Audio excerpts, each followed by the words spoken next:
Hello home chefs. Today let us make Japanese curry from scratch. I used to eat this as a kid. My mom would use those curry cubes. This is inspired from a video from Top Chef Shota. There will be a link in my description. Here is my take and let's begin. You will need a banana, an apple for some sweetness, some potatoes. I got red potatoes. I got white onions, half chopped.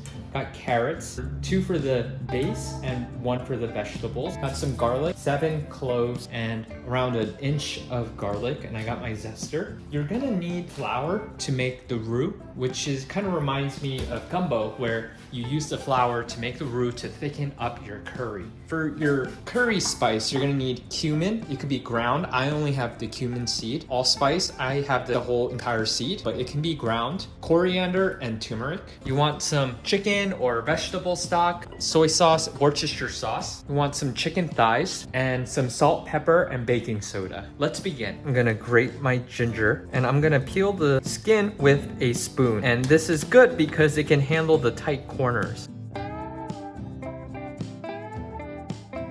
Now let's peel some carrots. I'm going to grate 2 of them. Even though I said 2 carrots, I'm just gonna save this for the chopped carrots when I put it in the curry, because I only have 1 onion and I think the proportions won't be right. Oh, these are for the base. Now I'm gonna chop the other half of the onion, and this is just to put a curry. Now I'm gonna roughly chop these potatoes. I've already pre-washed them. Now I'm going to finely mince the apple.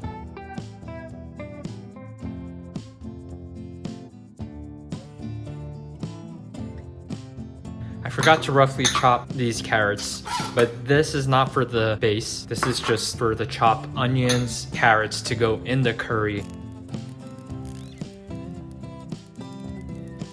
Now I'm gonna mince the garlic.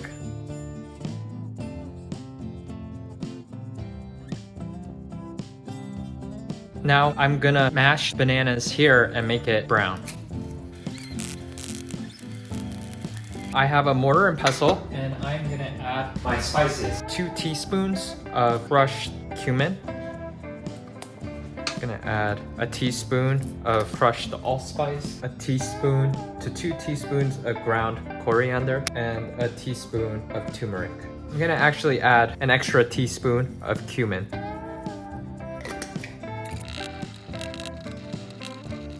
I'm going to cut small sections of the chicken thigh with the skin so we can get that chicken fat and cook it with some of the vegetables that we'll put in, like carrot and onion base.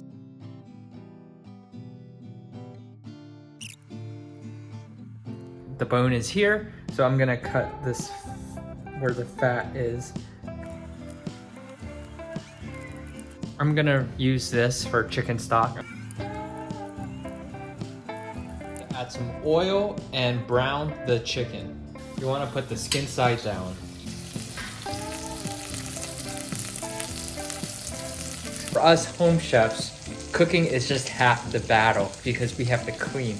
So I use this time to clean. Also, chicken thighs are hard to overcook. MacGyver tip: even if you're patient and your chicken sticks and you're afraid it might burn, if you have one of these, you can gently kind of scrape to get any remaining bits off. Now with the chicken rendered fat, pour in the grated carrots as well as the minced onion.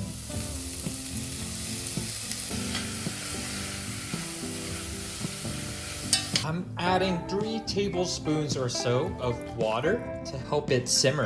Adding a teaspoon or 2 of baking soda to help it break down. Lastly, I'm adding a couple teaspoons of salt as well. We want this to simmer for around 20 minutes. 20 minutes later. I am going to add the spices. I added some water too because it was about to burn, in addition to lowering the heat.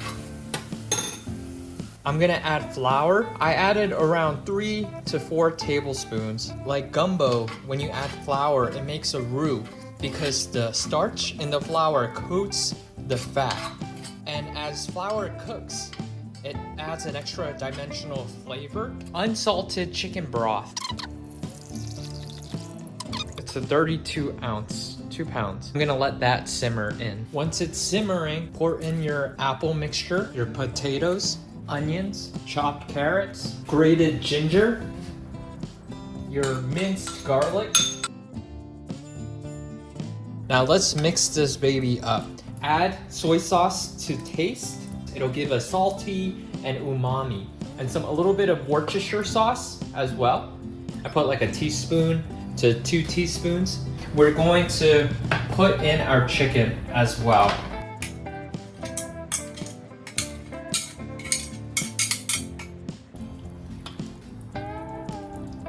Another thing I'm gonna add to help with acid is tomato paste. But I don't have tomato paste. I only have tomato sauce for a leftover pizza sauce. I have to eat that, but just put a tablespoon of tomato paste. Now for those who want it a little bit spicy too, I'm just gonna add some red pepper flakes. I mean, that's not traditional. Hey, we're home cooks, so we improvise, and I like spicy. So I poured the curry mixture onto my rice. The way I figured how I knew it was done was when the potatoes were tender. I am very excited. Thank you for joining in.